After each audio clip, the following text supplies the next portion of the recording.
მოგესალმებით, ძვირფასო მაყურებლებო. დღეს თქვენ გაიგებთ, თუ რა გზა გაიარა ილია თოფურიამ ემიგრაციიდან უდიდეს წარმატებამდე. გამოიწერეთ არხი და დაელოდეთ მეტ საინტერესო ვიდეოს. ახლა კი დავიწყოთ.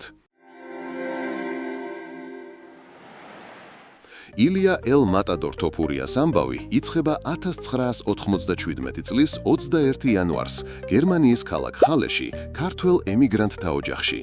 ბავშვობის წლების უმეტესობა მან გერმანიაში გაატარა, სადაც იზრდებოდა როგორც ნამდვილი პატრიოტი და ქართველი ერის საამაყო შვილი. როდესაც 7 წლის გახდა, ოჯახთან ერთად საქართველოში დაბრუნდა, სადაც სპორტთან პირველი სერიოზული შეხება ბერძნულ რომაულ ჭიდაობაში მიიღო. სწორედ აქ გაღვივდა მისი მებრძოლური სული, რამაც იგი შეუპოვარი გახადა. 15 წლის ასაკში თოფურიები ესპანეთში, ქალაქ ალიტანტეში გადასახლდნენ. ახალ გარემოში ილიას სწრაფად მოერგო და სპორტული გზა MMA-ში გააგრძელა. მას რამდენიმე ადგილას უწევდა მუშაობა, რათა შეჯიბრზე გამოსვლელი თანხა მოეგროვებინა. ეს კი ძალიან რთული იყო. ილია სწავლობდა კიდეც, თუმცა სწავლა სპორტმა ჩაანაცვლა.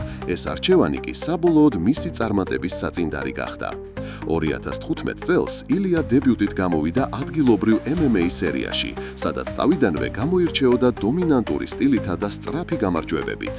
მალე მისი სახელი საერთაშორისო არენაზეც გაჩნდა, Cage Warriors და Brave ტურნირებში, სადაც ბრძოლის უმეტესობას პირველივე რაუნდში ასრულებდა.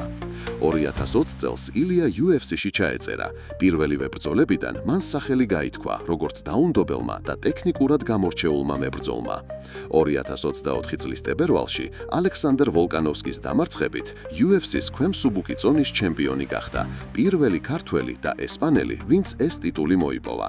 იმავე წლის ოქტომბერში აბუ-დაბიში მაქს ჰოლოვეი დაამარცხა და ჩემპიონის ქამარი წარმატებით დაიცვა. 2025 წლის მაისში ილიამ სუბუქი წონის ტიტულისთვის ჩარლს ოლივეირას დაუპირისპირდა და პირველივე რაუნდში 2 წუთსა და 27 წამში ნოკაუტით გაიმარჯვა. ამით მან ორივე ქვემსუბუქი და მსუბუქი წონის ჩემპიონობის ქამარი მოიპოვა და კარიერა დაუმარცხებელი სერიით 17 გამარჯვებით განაგრძო. თოფურიას წარმატება არა მხოლოდ სპორტული მიღწევაა, არამედ ეროვნული სიამაყის სიმბოლო. ბრძოლის შემდეგ მან ოქტაგონზე სიამაყით ააფრიალა საქართველოს დროშა და განაცხადა, ეს გამარჯვება არა მხოლოდ ჩემია, არამედ მთელ საქართველოს ეკუთვნის.